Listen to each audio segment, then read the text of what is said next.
সাত সকালে বিদ্যুৎপৃষ্ট হয়ে মর্মান্তিক মৃত্যু হলো বছর 35-এর এক যুবকের। যেটা জানা যাচ্ছে আজ সকাল 7টা নাগাদ হাওড়ার জগৎবল্লভপুরের অন্তর্গত পাতিহাল গ্রাম পঞ্চায়েতের বাঘা এলাকায় দিব্যেন্দু মালিক নামের ওই যুবক নিজের বাড়িতে ইলেকট্রিক মোটরে সান মেশিনের কাজ করছিলেন এবং সেই সময় ইলেকট্রিক শক লাগে ওই যুবকের এবং পরিবার সূত্রে যেটা জানা যাচ্ছে ঘটনাস্থলে মেঝেতে লুটিয়ে পড়ে ওই যুবক।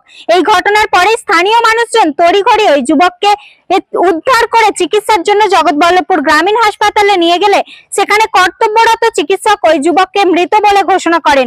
ইতিমধ্যে এই ঘটনার খবর পেয়ে ঘটনাস্থলে পৌঁছায় জগৎবল্লভপুর থানার পুলিশ। ইতিমধ্যে দেহটিকে উদ্ধার করে ময়না তদন্তের জন্য পাঠায় পুলিশ। পুজোর আগেই এই মর্মান্তিক ঘটনায় স্বাভাবিকভাবেই পরিবারের ছায়া নেমে এসেছে। কারেন্টের শর্ট খেয়েছে তো ড্রিল মেশিনে, বাড়িতে ড্রিল সামনে মোটর সামনে শান্তি শর্ট খেয়েছে। ওই 7:30 নাগাদ, 7টা 7:30 হবে, ওই 6টার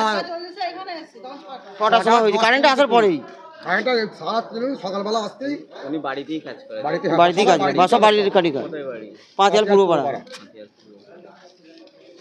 ওনার নাম কি? দীপেন মালিক। দীপেন্দু মালিক। তোমার নাম কি?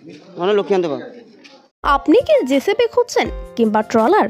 চিন্তা ছাড়ুন, এবার আপনার নিকটে এসে গিয়েছে এই সমস্ত গাড়ি।